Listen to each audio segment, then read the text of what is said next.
This entitled lady is about to blame someone else's kids for damage done to her car. However, the tables quickly turn when they come to seek their assistance, and they decide to enact some petty revenge. Happy birthday, today's your birthday, and on with the revenge show. I was living in an apartment with just myself and my 2 daughters. There was no assigned parking, and myself and the people who lived below me often ended up parking in spots fairly close to each other. I had just purchased my first non-beta car, so I was being very cautious about how I parked it, not bumping into anything, parking too close to the line, etc. The neighbors, however, constantly parked right on the edge, crooked, sometimes over the line. One night, I came home from work and all the spots in front of the apartments we lived in were empty. I remembered this because it was odd and kind of a cool, I don't have to squeeze in or park a mile away moment. The next morning, me and my girls leave to go grocery shopping. My neighbor's car is parked next to ours and there is a very large, noticeable scratch and dent on its door. It honestly looked like someone had intentionally slammed their door into it repeatedly. We get home and are carrying up our groceries up the stairs. It takes a few trips. After the last trip, I'm in the doorway and one of my daughters comes racing up behind me. "Mommy, there's a lady asking," my other daughter's name,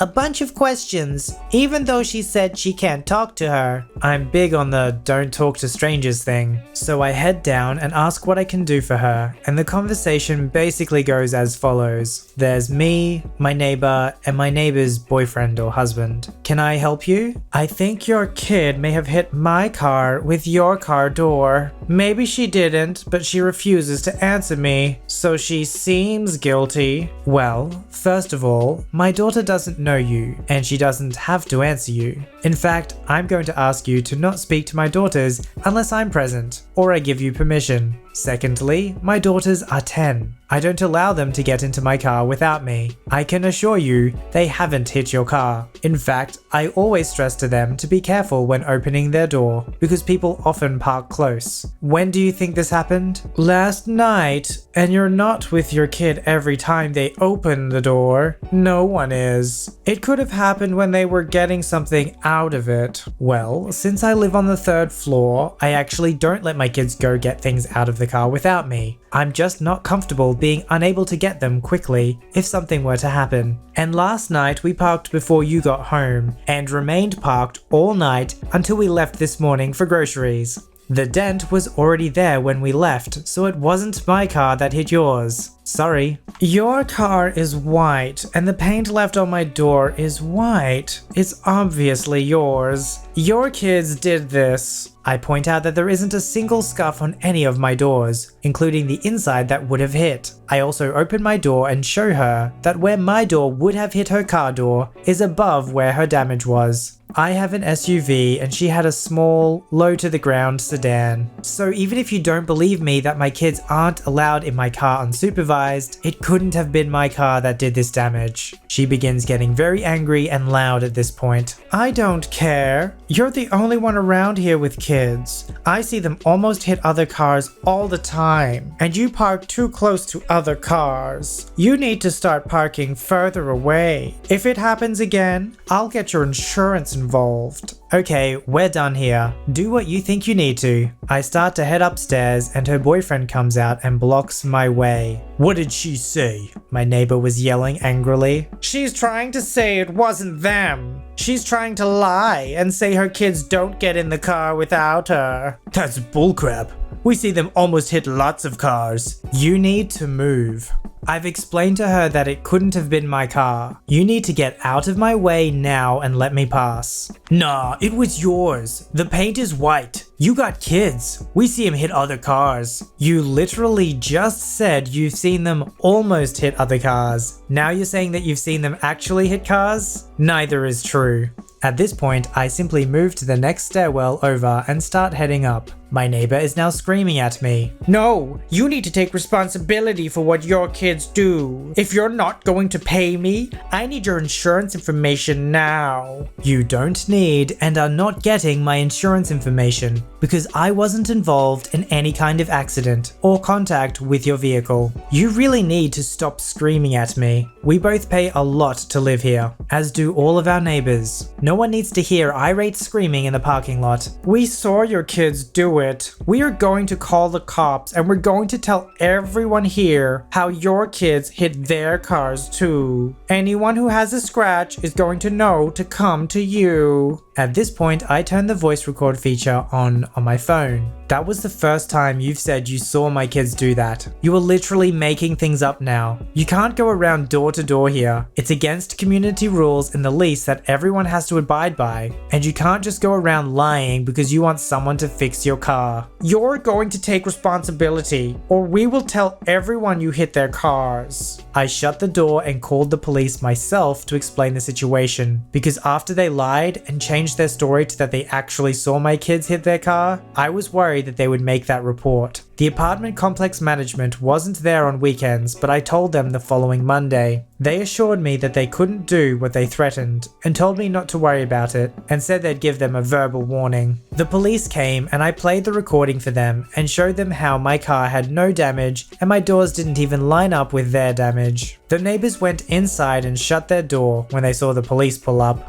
The police basically told me I had nothing to worry about, and it sounded more like they were trying to get someone to cover their damage, since they didn't know who did it and were trying to use intimidation to get me to cave. They knocked on the neighbor's door and explained to them that they can't physically stop me from trying to get into my apartment or harass me, and that they were going to give me a report because it sounded like they may be trying to commit insurance fraud. They attempted to tell the officers that they saw my kids hit their car, but they weren't having any of it. After that, I started taking pictures and video of my car and theirs every time I parked. A couple times they came out yelling that I'm not allowed to film their car without permission. I just blew that off. That got really tedious, but it was clear they weren't letting go of their grudge against me and my kids, so I invested in a cheap security camera. I put it in the window facing the parking lot below. I would skim it real fast overnight, or if I was parked during the day for several hours. I just sped it up really fast looking for when they parked their car. One day I pulled up and they were out on their porch. I started to walk upstairs and they made snarky comments like, "Oh, you're not going to get out and video everything?" I actually wanted them to know that my car was still being filmed, so they knew they couldn't make crap up. So I said in the friendliest, non-sarcastic tone I could muster, "Nope, don't need to. I have a camera in my window doing it for me." This was a mistake because they started flipping out, demanding to know where the camera catches and ranting that I can't film them on their porch. The camera didn't catch their porch. And demanding that I show them where all was being filmed and that if I didn't take it down, they'd have me arrested, blah blah blah. I mentioned that they'd already been warned by the apartment complex management to stop contacting me and that I really didn't want to have to report them, but if they continued to harass me, I would. Fast forward a few months and a large service van backs into their parked car and drives off. It caused significant damage. My camera caught it all. They actually knocked on my door asking if I had it. And honestly, had they been polite, I probably would have helped them out. But they basically just immediately started demanding that I check my camera and that if I wouldn't, it was probably because it was me. Blah blah blah. I let them know that I would be deleting the footage and not to contact me again. They tried to say that if I did it, it was a crime, since it was evidence of a crime, and they were going to call the cops on me. Nothing else ever happened. But it's one of those few times in my life I have ever not helped someone when I was in a position to, and I don't feel bad at all. This story actually falls into multiple categories. It qualified for entitled parents and choosing beggars, but it was more about petty revenge. So here we are. I was 13 at the time, and my mum basically pimped me out to the family as a free or low-cost babysitter all the time. She did it so she'd look good for doing her Christian service, but she never offered to babysit herself. The biggest taker of this offer was my deadbeat aunt. She never worked, and she went out every single chance she got, usually when her truck driver husband was on the road. to have flings with various men. So one particular day, she got her chance to spend a couple of hours with her boyfriend at the time at a sleazy motel. No pay, of course, but hey, I'm family, right? Why should she pay me? She lived about a mile away from us, so I wasn't even offered a ride to her house. I had to walk. Not a big deal, as long as it was only for the 2 hours she promised. Her 3 kids are Satan spawn from 3 different dads, and the baby is 4 and the biggest brat. He was his mum's favorite and she spoiled him rotten. So spending anything more than 2 hours with them was torture. So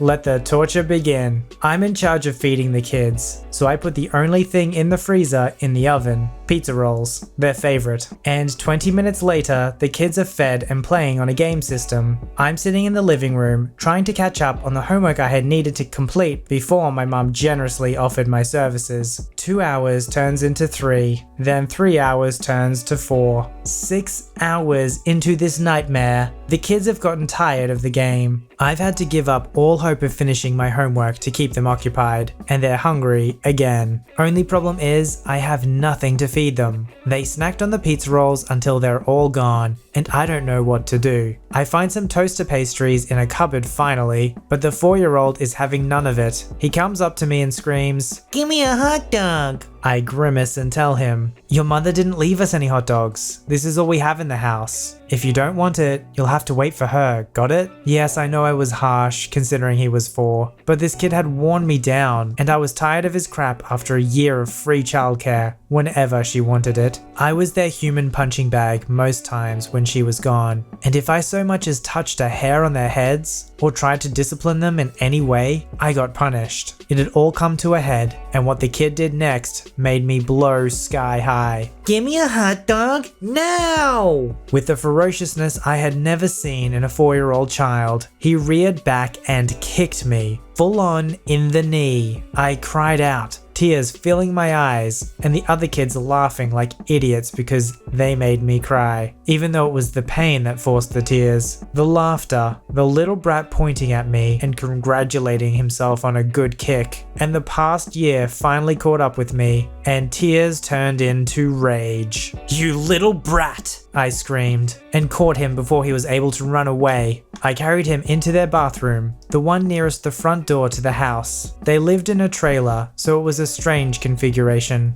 I held him upside down over the toilet and flushed. As I'm lowering him, the other 2 yanked at my shirt, begging me to put him down. His mum finally walks into the door. She screams at me to put her baby down, comes toward me as if to hit me, but I dodged her, grabbed up my homework in the living room, and ran out the back door. For the record, I had no intention of putting his head in the toilet. I just wanted to put the fear of God into him, so he and his siblings would stop treating me like a slave. I looked back to see her cradling her little diddums, screaming at me to come back so she could beat me the way I deserved, but instead I ran all the way home, just in time to find my mum holding the phone and giving me a death glare. She said, "I hope you're happy," to which I replied simply, "Yes, yes I am," and went to my room. I got yelled at for the rest of the night through my locked bedroom door. She threatened to take everything I owned away, threatened to beat me the moment I came out of the room, and probably would have done so if my dad hadn't come out on my side. He comes in from a long day of fishing, finds out what happened, and says, "Good for her. That kid is a brat. He probably deserved it." It was enough to shut her up for good on the matter.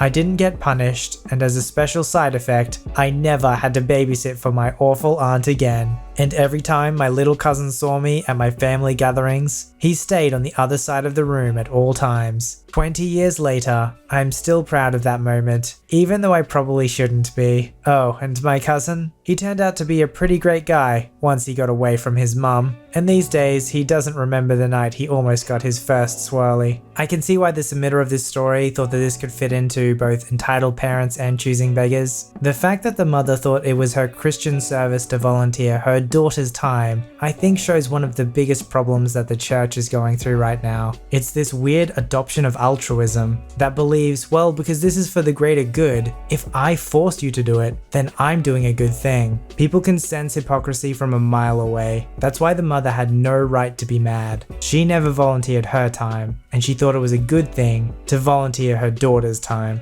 So I used to work in a fast food place in a mall where based off how many items you choose for your meal, that's your total. All of our meats have at least one type of vegetable with them because the franchise wanted people to eat more of them, health, etc. So if you asked for chicken, we have to scoop you some veggies that's in there because it's our job, and to be fair to other customers, otherwise they'd be left with just veggies until the next batch was ready. Anyway, we have plenty of people that ask for no veggies with their meats, but we inform them we have to and tell them the reason why, and they're usually understanding. Usually. It's stupid, but my manager told us that if someone is having a hissy fit, just let them have it their way, because it's not worth the hassle. Okay, this lady comes up to me and I greet her as usual. She orders a meal and asks for chicken. I scoop the chicken with veggies into her box and she speaks up. Oh, sorry, I don't want any veggies with the chicken. I tell her the same spiel. Haha, well, it's for my child and he doesn't like them. The same spiel with an apology. The lady becomes visibly annoyed. He's allergic to these veggies. Who is this lady trying to fool? We take allergies very seriously because we do work with nut oils, and I know she was lying to get her way. Don't joke about allergies you don't have because you ruin it for people who actually do. There's a line forming behind her now, maybe about 2 people. They all heard her and they looked annoyed too. Commence pettiness. Allergic? Oh my gosh, I'm so sorry. Would you be interested in these options instead? The veggies are touching the chicken and I don't want to get your child sick. She's surprised and stammers. Oh no, he just can't eat the veggies. Touching is fine. Are you sure? We take allergies very seriously here. She's looking around, kind of panicking. Yup. I'm sure, I'm his mother. I take my sweet time picking out veggies from the scoops of chicken, and now there's 4 people behind her. She sees the line and sees me carefully taking out said veggies. Well, a bit of veggies is okay. Clearly trying to get out of there as soon as possible. Ma'am, don't worry about it. I'll make sure to take all the veggies out. Allergies are taken seriously here. She has a mixture of panic from making the people behind her wait and annoyance because I'm taking my time. Maybe don't freaking lie about stuff like that. It was nice too because my coworker started helping the people behind her, so they were obviously trying to get around the lady, blocking the front. As soon as we got on the plane, I knew this guy was going to be trouble. Let's call him Paul. Paul was blocking the way, having half his body in the aisle, rearranging his backpack for whatever reason, when no one was next to him and he could have just done this in his seat. No big deal, I'll just wait for him to be done. Then Paul insists on me walking around him, which with him being half in the aisle makes it quite hard. My body brushes up against his body, which made him mad even though he told me to go through. Of course, everyone else is trying to board the plane as well and are running into the same issue, and Paul is taking his sweet time. Whatever. My boyfriend and I got the row behind him and sat down awaiting the plane to take off. The next offense is when someone is trying to put their bag in the overhead bin, and Paul goes ape. Starts yelling at this woman that there is glass in his bag and that she can't put her luggage there. She calmly tells Paul that this space is for everyone and she needs to put her bag there as there is no more room in the other compartments. Paul's wife doesn't think this woman is getting the point, so they start yelling how they're custom wine glasses and that she cannot put her bags there. I was giving this woman props. She stood on the seat to gently rearrange things and kept her calm the entire time despite being yelled at. Of course, this was not good enough for Paul and his wife, who kept muttering under their breath about how stupid she was and that she was going to ruin their glasses. When we finally get in the air, the baby 1 row behind me, 2 rows behind Paul, starts crying. The baby wasn't even crying 30 seconds before Paul decides to yell, "Give that kid a bottle!" The parents obviously ignore this and calm down their child within a minute or so. Now, throughout the flight, the baby cried a couple more times, each time lasting no longer than 3 minutes. a very good baby. Paul, however, was not pleased, and each time the baby cried, he'd turn around and give the parents the stink eye, then get up and walk around. I kept hoping the baby would cry, just so he'd have to listen to it. I'm a very shy person, so I wasn't about to confront him, and my boyfriend, who was in the seat behind him, had his headphones on and wasn't aware of what was going on. So I hatch a plan for my petty revenge to make his plane ride as unpleasant as possible.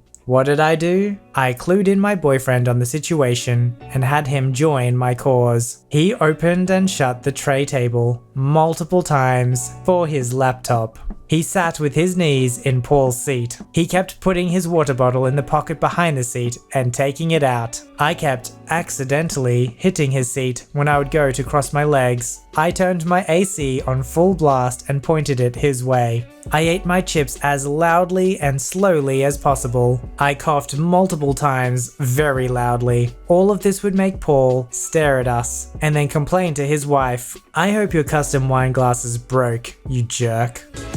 Submit your story to be read on the channel at VoiceyHereStories@gmail.com and join our Voicey veteran community at r/VoiceyHere. Don't forget to like, subscribe, and hit that bell to never miss an episode. Alright, Voicey veterans, I'll see you in the next one.